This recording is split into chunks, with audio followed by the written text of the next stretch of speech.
Hello friends, কবিতা kitchen official চ্যানেলটিতে তোমাদের সকলকে অনেক অনেক ওয়েলকাম। তো আজকে রোজকার মতো আজকেও নিয়ে এলাম নতুন একটি রেসিপি। এই গরম তো পড়েই গেল, তো এবার তো কাঁঠালের এঁচোড় মোটামুটি সব বাড়িতেই হয়। তো আজকে তোমাদের সাথে শেয়ার করব ভিন্ন স্বাদে কাঁঠালের এঁচোড়। তো দেখো, এঁচোড়টাকে ফার্স্টে কিন্তু আমি এরকম সাইজ করে কেটে নিয়েছি।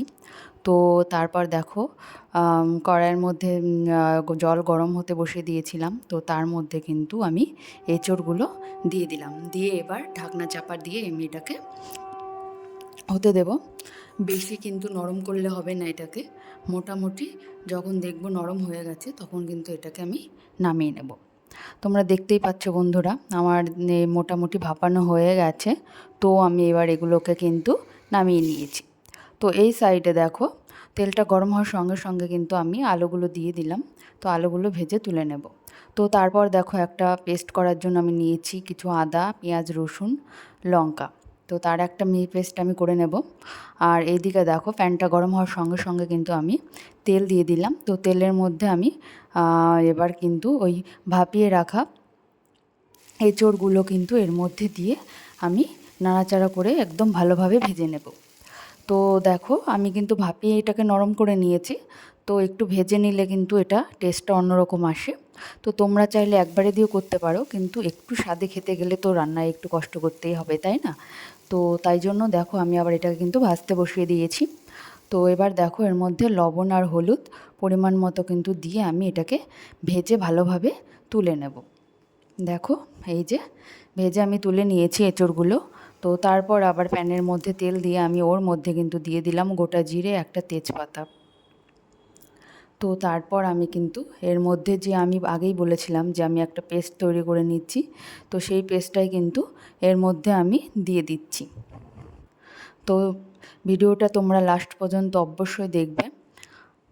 এই যে পুরো পেস্টটা এর মধ্যে আমি ঢেলে দিলাম। তো তারপর কিন্তু এটাকে ভালোভাবে একটু কষিয়ে নেব। এরপর এর মধ্যে কিন্তু আমি পরিমাণ মতো আস্তে আস্তে লবণ আর হলুদগুলো অ্যাড করে নেব।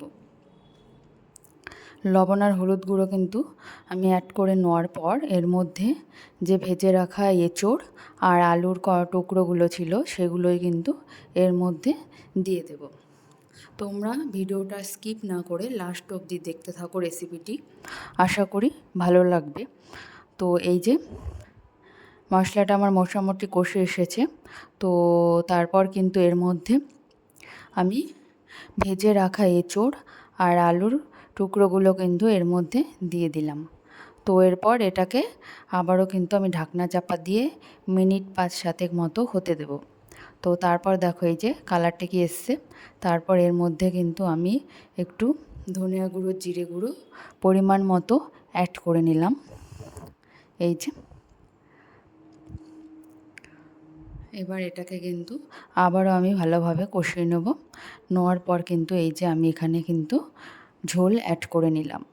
আমি একটু উষ্ণ গরম জল করে রেখেছিলাম, সেটাই আর কি এর মধ্যে অ্যাড করে দিলাম। তো দেখো, আমার রেসিপিটি প্রায় তৈরি। তো একদম লাস্টে এর মধ্যে কিন্তু একটু দিয়ে দেব গরম মশলা বাটা। তোমরা চাইলে প্যাকেটের যে শাহি গরম মশলা হয় সেগুলো দিয়ে দিতে পারো। তো আমি কিন্তু এখানে শিলনোড়ায় বেটে রেখেছিলাম গোটা গরম মশলা, সেটাই আর কি অ্যাড করে নিলাম। একদম পারফেক্টলি রেডি আমার কাঁঠালের এঁচোড়।